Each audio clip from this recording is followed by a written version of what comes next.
Welcome to my Stamina DK PvE build. Just some information for the start. Down in the description of the video you will find timestamps to the sections. So I will start off with the gear, then the CP, skills, Werewolf, which is a really important part of the build for wet dungeons, and like trial setups. So I don't use the same setups for like 4-man dungeons as for trial setups. I will really separate those two kind of things. So if you're only doing wet dungeons, you don't need to watch the trial setup, okay? So yeah. And also, there will also be a link to Tamriel's Foundry. I opened a thread there so we can Furycraft together a little bit. The choice of gear, choice of skills. You don't necessarily need to have Night Mother's Gaze or dual wield. You also can run two-hander, you can have Hunting's Rage here. It's totally up to you. I I just don't want to say like you need to use those skills and this gear and otherwise you will suck. It's not true, okay? You can use completely different gear, two-hander, dual wield if you want. It's really up to you. It's just the way it is now is for me the most optimal and I'm the most comfortable with it. That's how it is. So let's start. First, some choices about the race you want to consider. So for PvE only, there is a few options. So the best one would actually be a Khajiit, because you get 8% weapon crit, which is a lot. I use the Thief at the moment, but if I was a Khajiit, I would use the Shadow. And I still would have a lot of crit, because Khajiit gives you 8% weapon creep. Yes, you don't gain any stamina, but it doesn't matter. You gain 8% crit, which is a lot better than like 10% stamina. It's a lot more damage. There is a few other choices. So you also can you can have an Orc, Imperial, Red Guard, or even a Dark Elf. So Imperial and Red Guard, so I'm a Red Guard here, because Red Guards get 10% increased stamina. And they also get Adrenaline Rush, so you restore a lot of stamina every 3 seconds as long as you're in a melee fight. But this is mainly because I PvP a lot, otherwise I would have chosen a Khajiit. That's how it is. Then I know many of you have Magicka Dark Elf DK. A Dark Elf still gets 6% increased stamina and 7% flame damage, fire damage. And this is even a stamina DK uses a lot of fire abilities, so you have Unstable Flame, you have Flames of Oblivion, you have Scorched Earth, which is flame damage, you have Burning Breath, which is flame damage, Standard flame damage. So a Dark Elf is not even that bad.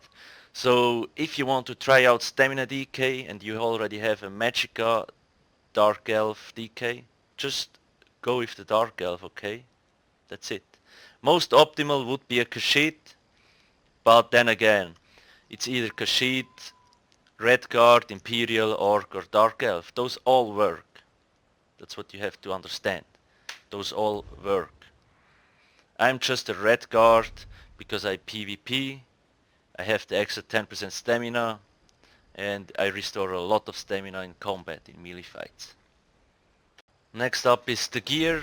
So let's see what I run with. I use 5 pieces Night Mother's Gaze and 4 pieces Hunting's Rage with the daggers. So I did some comparison with Night Mothers versus Hunting's Rage, and Night Mothers came out on top, but the difference is really small. It's like 1 or 2%. So if you already have Hunting's Rage here, then you don't need to craft Night Mother's Gaze. It's not a lot. That's the thing. The difference is really small.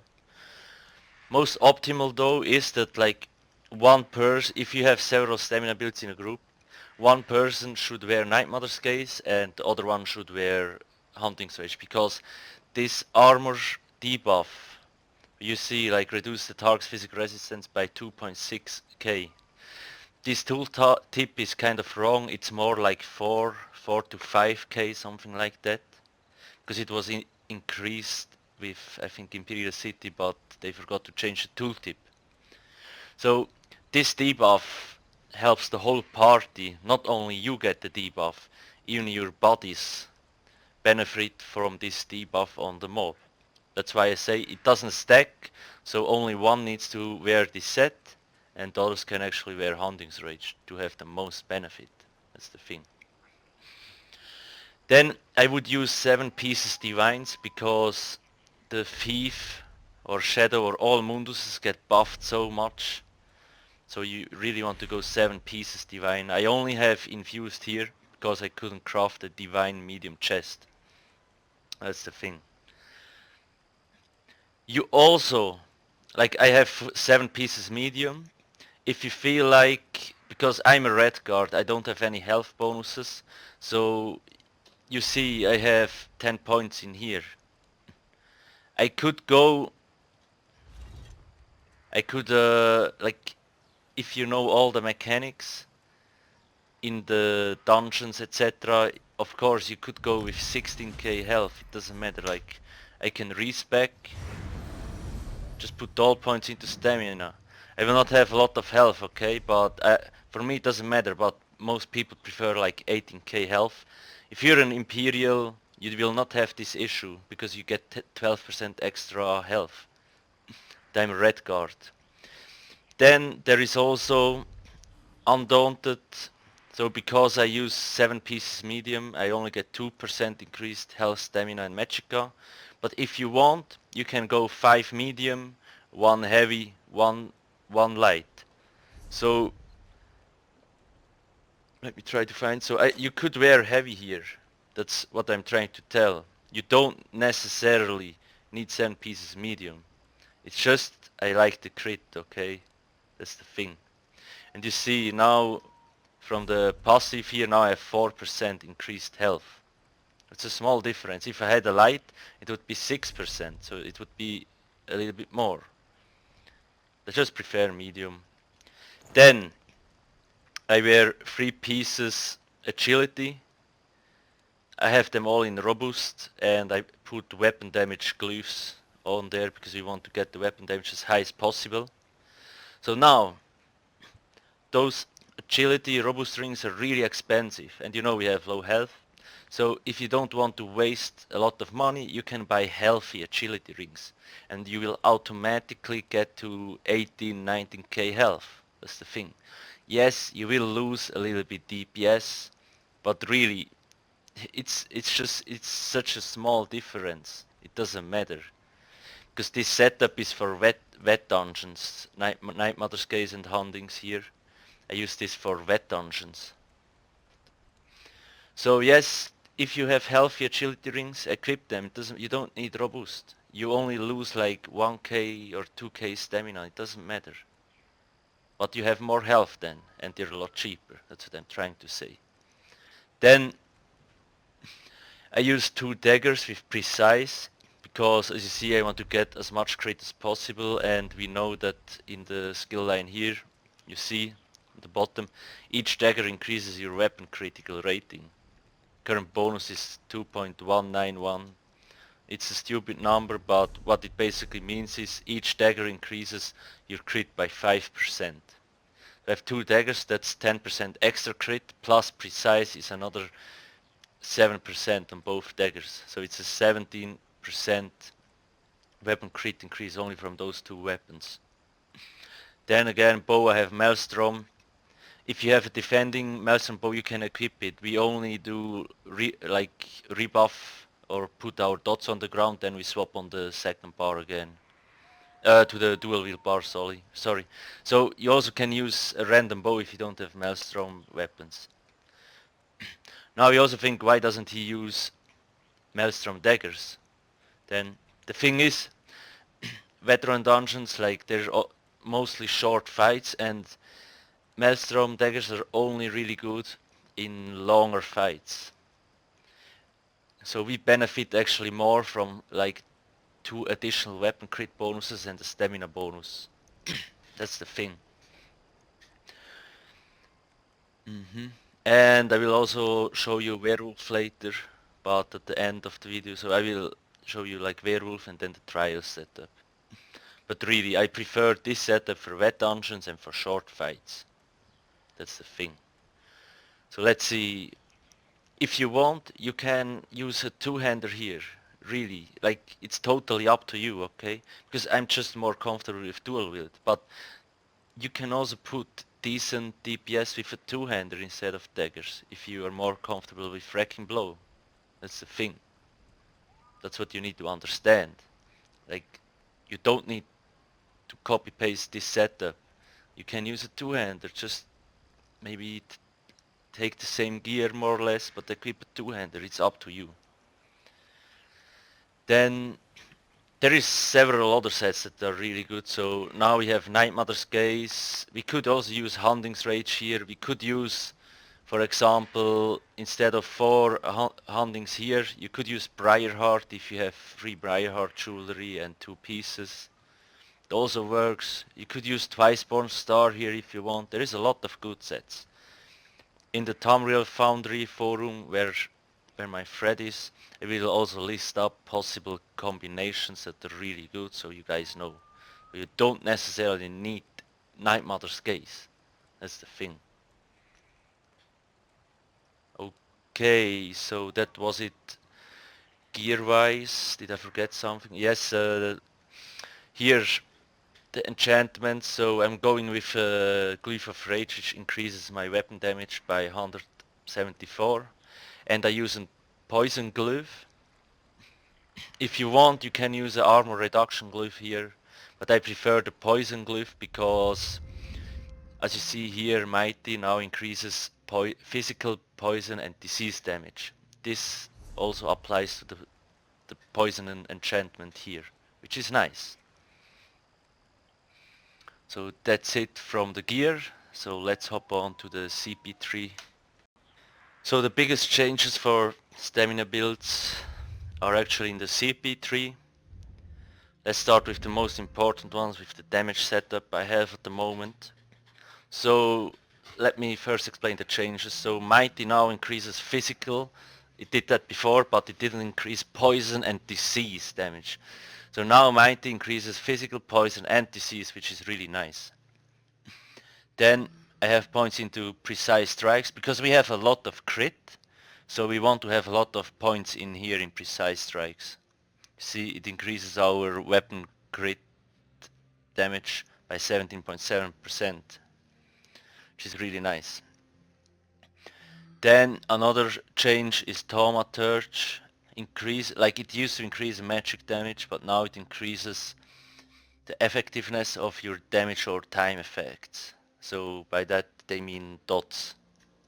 You know, DK has a lot of dots, so we really benefit from this thing. Then I just put 1 point into piercing because I don't know, I just put it there. And I have 10 points into elemental expert. Stamina DK has a lot of fire damage, and 10 points is not a big loss, but we gain 5% flame damage, which is really nice. I will explain you that later. Then you can put points into tumbling if you want. It's really up to you, but the most important ones are like Warlord. So you reduce the cost of like your skills. And you need to put at least 30 points in here because of the Synergizer perk, so that grants you 2 ultimate every time you activate the synergy. I also put a few points here, but you don't necessarily need to. It's really up to you. Most important, 30 points here to get this perk, then Warlord, which is really important. Then here I have 40 points into quick recovery, so I get more healing. And then most dungeons have flame damage, so you want to put more points into elemental defender, because most mobs are like fire mages, for example. Hardy, now, like they also changed this one, now it reduces physical damage. So it reduces poison, disease and physical damage, which is kind of important for PvP, but not so much for PvE. Yeah, here if you're a PvEer, then you don't need to put any points here. Well, you can, but I would just stack points in those two. It's really up to you.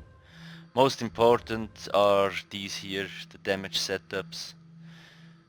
The thaumaturge change, so we get a lot of dot damage and like 10 points into elemental expert.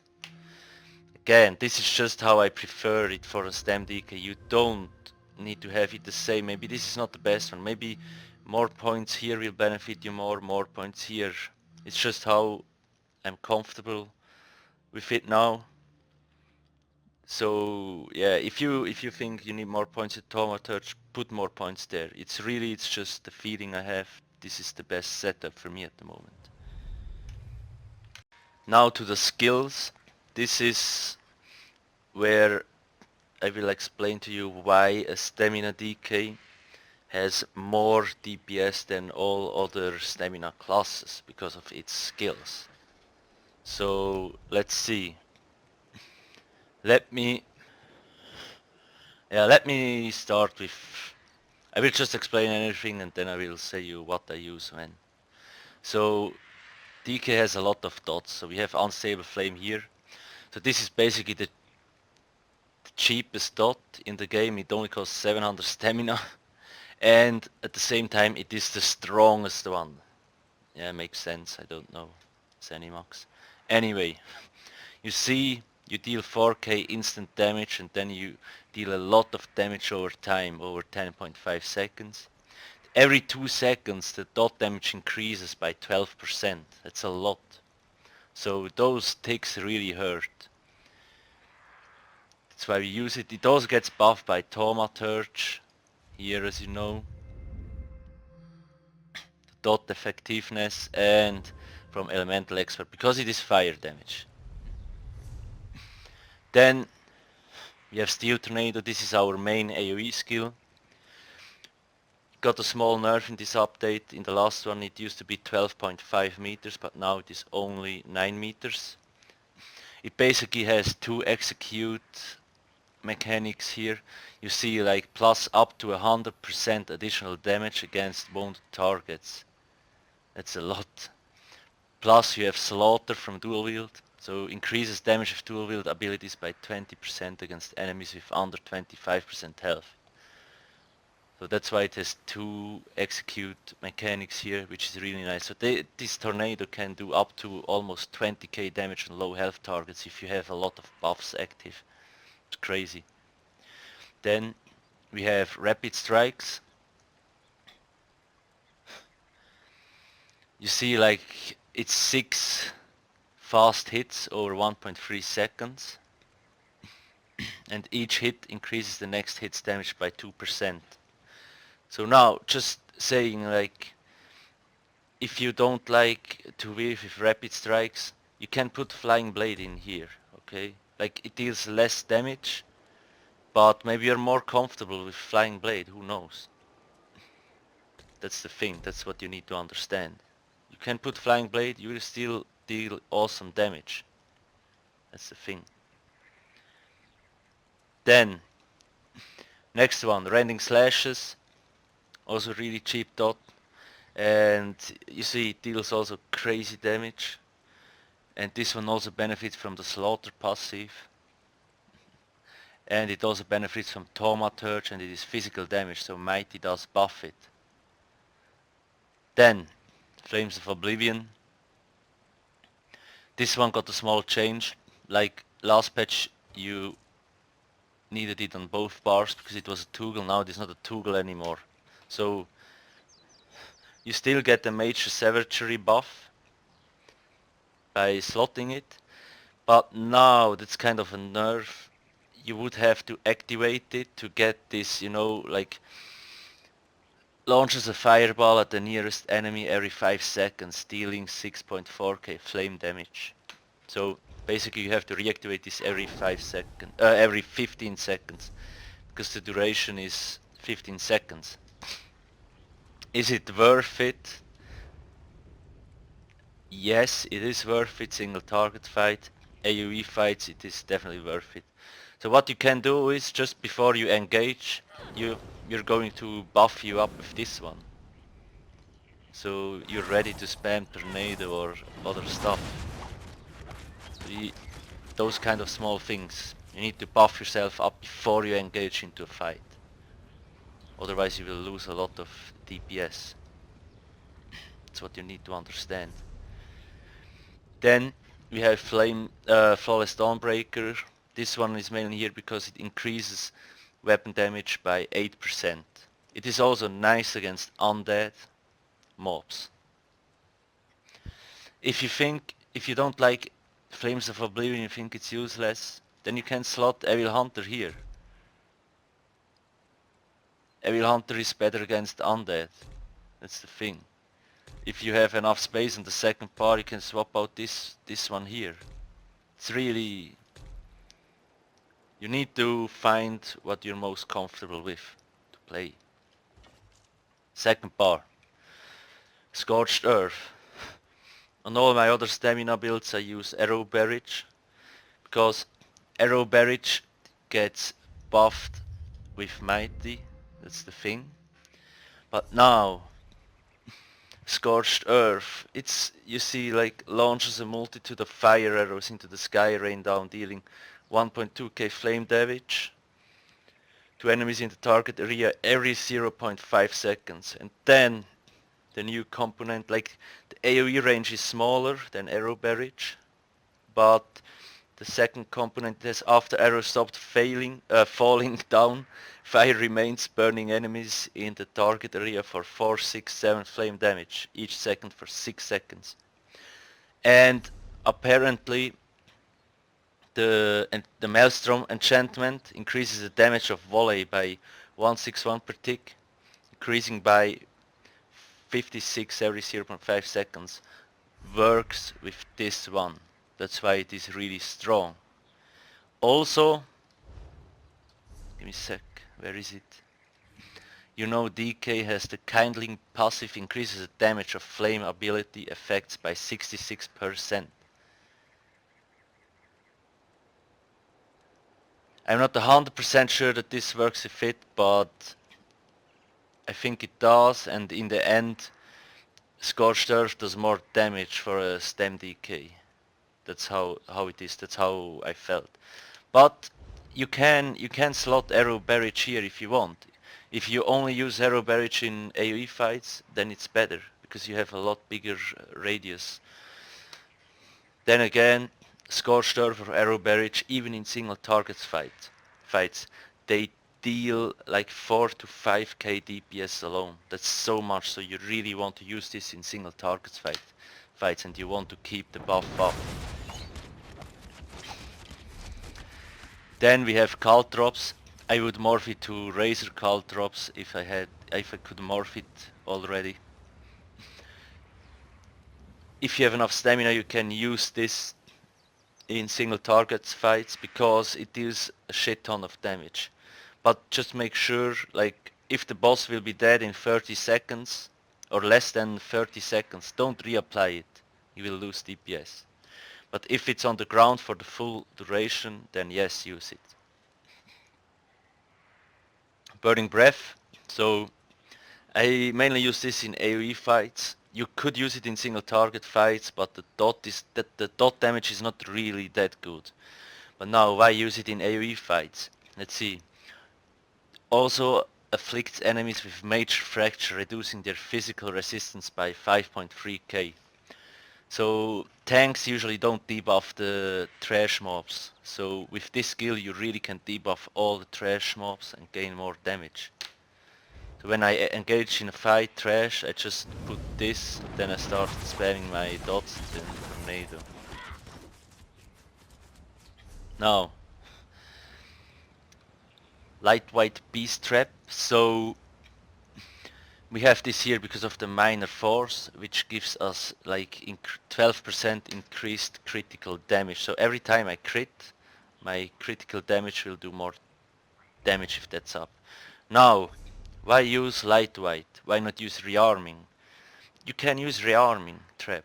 It's really up to you. It's just when as you see,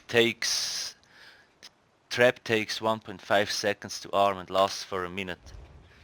So when I engage in a trash fight, like before I'm even there, I can already throw this trap And the moment I get to the mobs, the trap will proc and you get 12% increased critical damage. With rearming trap you have to walk to the mobs and then drop it on the ground and then you can start. It's just those small things that you need to consider when you choose lightweight beast trap or rearming trap. That's the thing. Yes, rearming trap, the crit buff you get, the crit damage buff you get lasts longer, so it's better for single targets fight if you use it. This one is better if you use it mainly for AoE fights. Now, the next big skill, Molten Armaments. So you see it gives you spell damage. It gives spell damage to the whole group for 40 seconds. But we use this, your own damage with fully charged heavy attacks is increased by 40% while active. So in the previous patch this was only like 8 second buff, Molten Armaments, and Igneous Weapons was a 8 second buff, but every time you did a heavy attack you could increase the timer. So now this lasts 40 seconds and yeah, you can buff yourself with it and then you can do heavy attacks. I will explain later what the rotation. Standard of Might. So this is also a skill why Stem DK is better than other classes. Standard of Might is really powerful. It deals a shit ton of flame damage, and on top of that it buffs all your damage by 20% as long as the standard is up. This is crazy. 20% is so fucking much. That's why, especially this is why stem DKs are really stronger than other stamina classes. Because the other stamina classes have only Meteor to go with. But this one, it deals almost as much damage as a Ice Comet or Shooting Star, and on top of that you get 20% increased overall damage during the duration, during those 17 seconds. That's why a stem DK is basically the best stamina PvE setup you can have. And also because of kind of molten armaments, because you can heavy attack weave. So now for trash fights it's really simple. I put this, all my dots, you know, maybe I debuff the mobs, and then just tornado.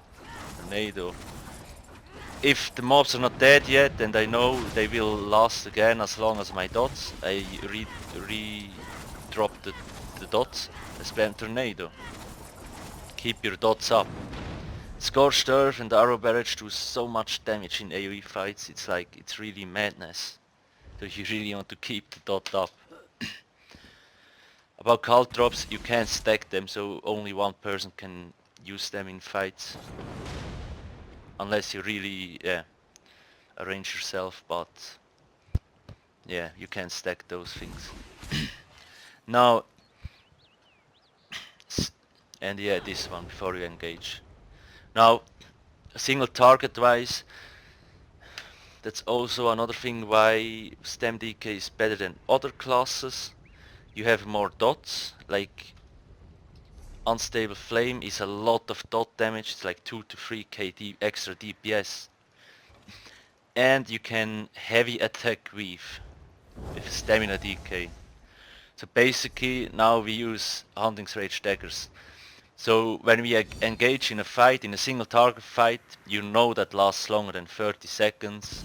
Cult drops, Scorched, maybe this one. Make sure to buff Molten up before you engage. Don't forget Potion. And then we engage, we charge our heavy attack, hit the enemy in the face, and then we basically apply Unstable Flame, Rending Slashes, and all the other dots if you haven't dropped them already, and the Standard.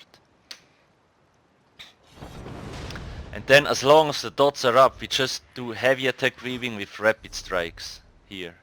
You also can do heavy attack weaving with Flying Blade if you prefer to. But the heavy attacks are really strong. It's a lot of DPS. And rapid strikes, light attack weaving is kind of clunky, so it is a lot easier to weave with heavy attacks. That's the thing. So I know you want the rotation, what to use, but you need to, like, it's situational. I can't just say use this and this and this and you will have the most DPS. You need to get the feeling. If the boss lasts longer, 30 seconds, drop cult drops, scorched, and all that crap, standard on the ground and then burn the dude down. Apply your dots and then heavy attack weaving with rapid or flying blade. That's why DK is stronger than other stamina setups. You have Unstable Flame, you have Flames of Oblivion, Scorched Earth deals shit ton of damage, Standard does so much damage, and you can heavy attack weave. That's the thing. Then if you want to use a two-hander, use a two-hander. You can use like Wrecking Blow if you want to, with Executioner on the bar, all those things. It's really up to you. If you have a two-hander here, don't use Carve, use Bombard as your AoE damage, because Bombard does a lot of damage. Another thing, like if you know it's a single target fight, you don't need Burning Breath. So actually you can put Poison Injection here. And I only use this skill from 50% and lower of the boss's HP. Because at the start it doesn't deal good damage, but if the boss hits 50% it deals nice damage. So you see, like, damage over time is increased for enemies with under 50% health. So we have so many dots: Unstable Flame, Rending Slashes, Flames of Oblivion, Scorched Earth, Cult Drops, Poison Injection, and they all benefit from the CP changes. Thaumaturge increases our dot damage. That's the thing. So it is really, really nice. Up next, Werewolf and then Trial setup. If you don't care about Werewolf Trial setup, you can stop watching here. You don't need to watch this if you don't want to. So, Werewolf. Why Werewolf? You might ask. So let me explain. Werewolf in fights that last in single target fights that last less than 30 seconds are really powerful, and it's basically the most DPS you can get the stamina build if you do it correctly. So let me just explain what you get. You see, you increases weapon damage by 18%, and then Hircine's Rage increases our weapon damage by 10%. If it's on level 4 it would be 20 seconds buff. That's the thing. So in wet dungeons, most boss fights that are single target, like, they last less than half a minute usually, if you have strong DPS, so you really can utilize Werewolf. If there is several bosses, then don't use Werewolf, use Standard, because you know Standard and all the AoE damage skills you can deal a shit ton of damage. Now, again, Werewolf, basically we only need Hircine's Rage and either Hole of Agony or Hole of Despair, or however you call it.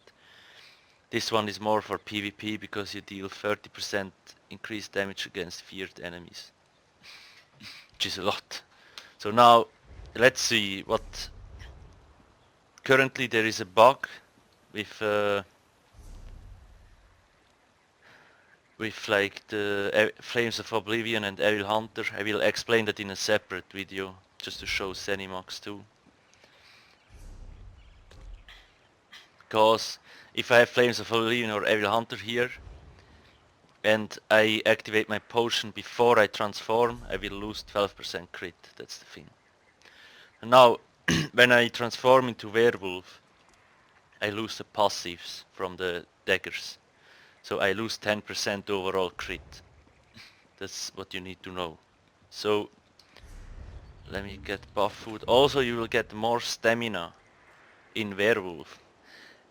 You will see. And because of our Battle Roar passive, let me try to find it here.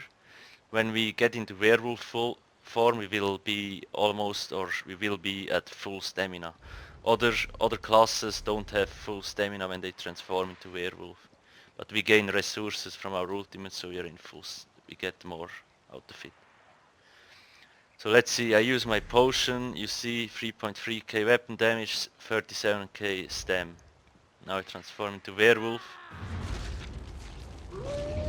buff myself up, you see 3.9k weapon damage. I lost 10% crit as I said, and I gained 10,000 stamina. That's the thing, they're really strong. Super strong. Then, let's see what else you need to know. So basically what we do is only on a boss fight, we buff us up with this, and then we do light attack weaving with Hole of Agony, and that's it. And if you want max DPS, you really need to be good at like animation cancelling the hole with light attacks and vice versa. Then we use the Berserker morph because it gives us 40% additional bleed damage. And the other morph, the pack leader, would increase our time in werewolf, but again, we only use werewolf when the fights last less than 30 seconds if you want to. You don't need to. But I really like werewolf, and you can burn enemies down so hard with werewolf. You also get more armor if you're in werewolf form. Let me try to find it. Not sure where it is, wait. Ah, there. While transforming, physical and spell resistance are increased by 10k, so it's a lot, which is really nice. That's basically it from the werewolf.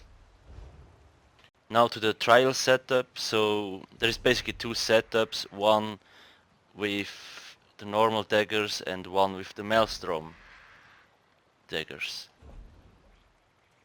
So let's see. We also use a different set, twice per star. If you don't want to craft it, you can use Nightmother's Gaze or Hunting's Rage. It works too. It's just twice per star with Shadow and Thief will result in the highest DPS possible if your group has 3 to 4 aggressive Warhorns in the group.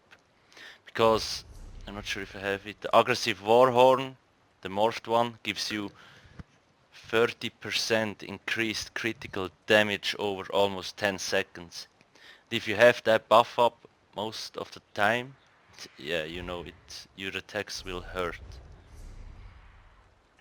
I go 7 pieces medium.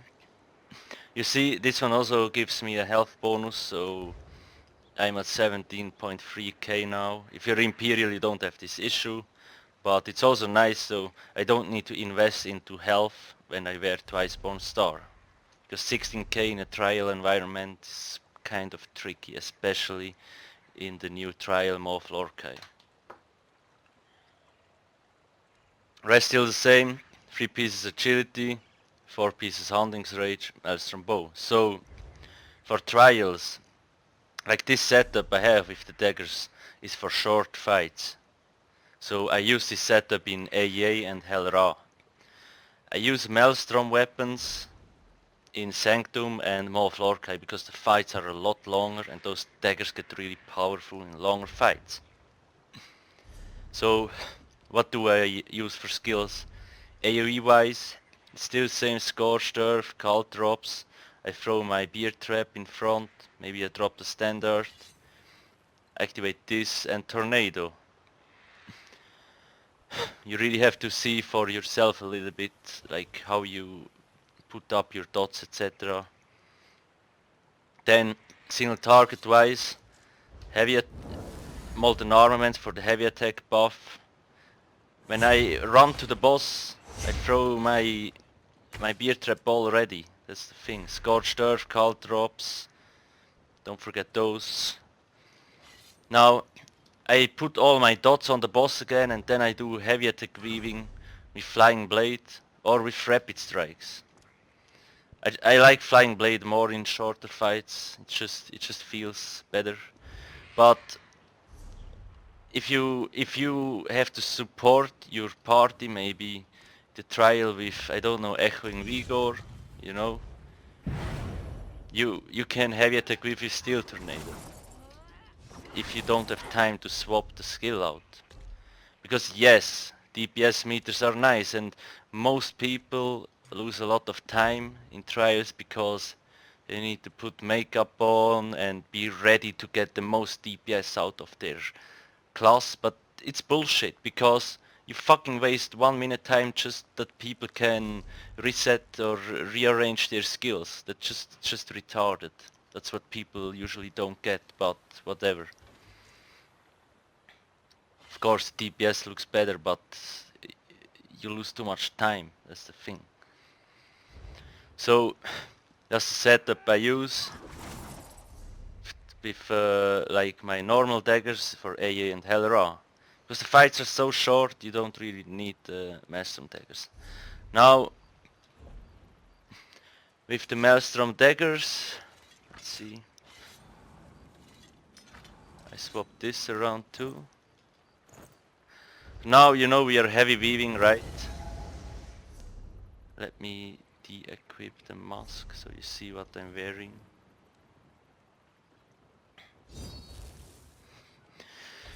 You can also use that in wet dungeons and with the other setup if you want to, because Mephala got quite buffed. It's also nice because now you see 18.5k health. Imperial will probably have like 20k health already. And because we heavy attack with this one has a 100% chance to deal 1.1k magic damage. So you will get from Mephala like 1 to 1.5k DPS. That's a lot, that's why it's worth to use. So if you heavy weave.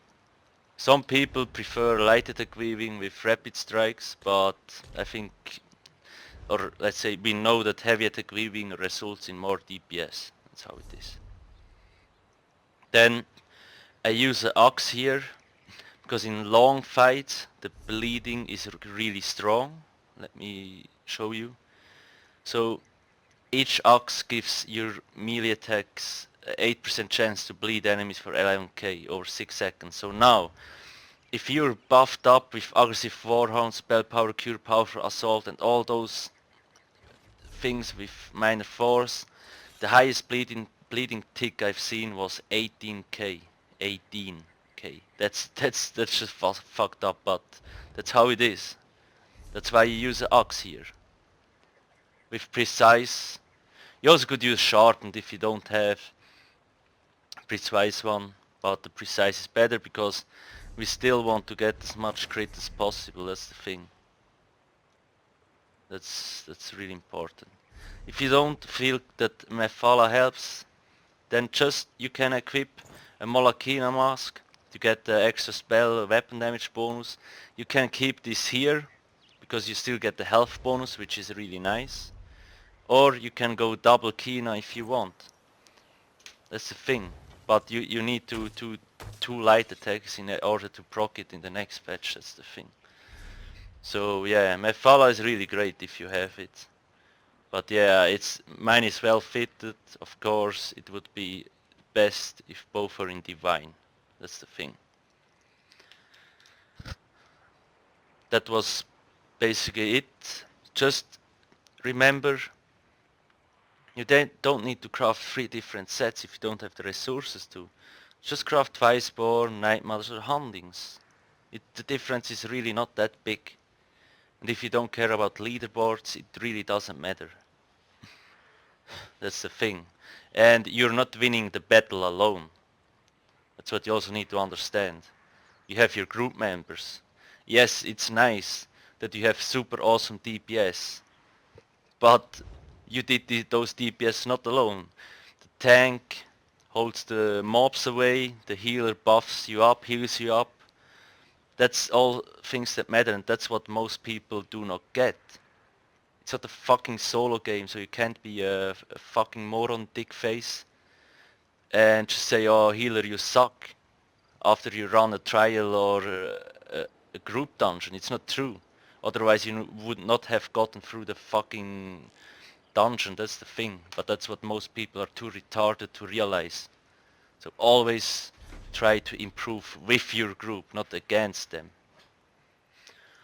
Okay, so I really hope you got a closer and insightful look at the stamina decay. If you have any questions, ask them in the comment section in YouTube, and make sure to check out the thread on Tamriel Founder from time to time, because I will update it with, maybe we will find out new good combos and there is maybe new sets, etc. So thanks for watching and don't forget to subscribe. Cheers.